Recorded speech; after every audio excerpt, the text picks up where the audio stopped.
So these are the tools that I found the most useful day-to-day in old house restorations.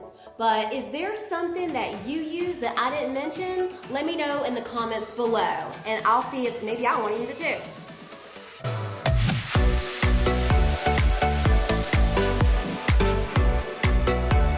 When you were doing old houses, oh my gosh, the nails. I had no idea when I started this years ago that it would be pulling so many nails. My number one tool I use all the time is nail pullers.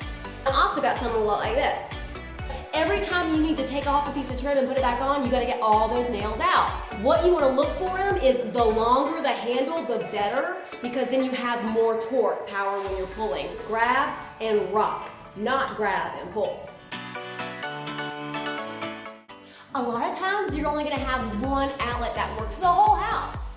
So you want an extension cord. Get a very big gauge one that's long, 12 gauge, 10 gauge if you can find them. All right, another one is a razor knife. You're always gonna be cutting through layers of paint to get that trim off. Old house restorations make a huge mess, so you are definitely gonna want a shop vac. And get a big one so you don't have to empty it all the time. Paint scrapers. You got your normal one here that you can just wedge up under the paint. You've got this one that's like another type of razor knife, helpful for getting paint off of like fixtures and sinks and stuff. My favorite is this guy right here, because you can hook it up to a vacuum and it sucks all that paint out while you're scraping. There will be times when you're crawling through basements, underneath the house, in attics, and there is no light in there, or you don't have power to the house yet. So make sure that you've got either a flashlight or something that you can plug in for light. And pry bars, every size Goldilocks has, daddy, mommy, and baby, all of them.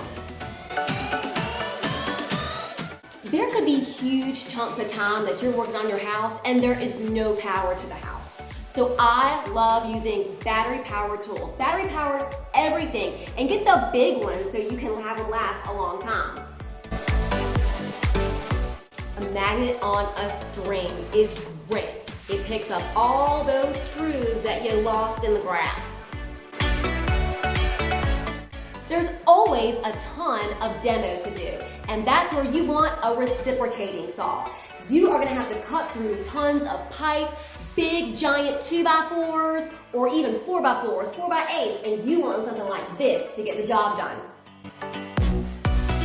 So of course you're gonna need a hammer, because when you're using these pry bars, you gotta whack this thing really hard to get it up under all that molding. But what I like to use is a mallet, because it doesn't hurt your ears quite so much.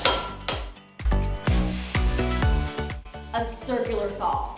These babies are great for demolition and for construction. You can do all kinds of cuts on the fly, inside, outside, and you don't need a giant setup like you would for a table saw. And don't forget your Sharpie. Get one that will mark on wet wood, because you will have some that might be rotted. Also, when you're taking off all those trim pieces, write on the back where it goes. Because when you're putting all this trim back up, you're not gonna remember where it goes. Come up with a system. East wall, dining room, whatever you need to write to remember. The power in old houses can be sketchy. Never ever trust that it's off. Pick up one of these voltage detectors. You cut it on and it will let you know if that power is on or off. Because just because someone says it's off doesn't mean there's not power running to it.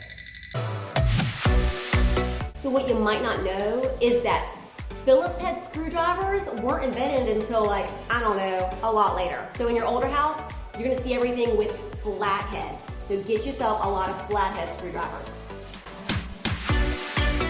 Bonus, I always keep cat food at the house.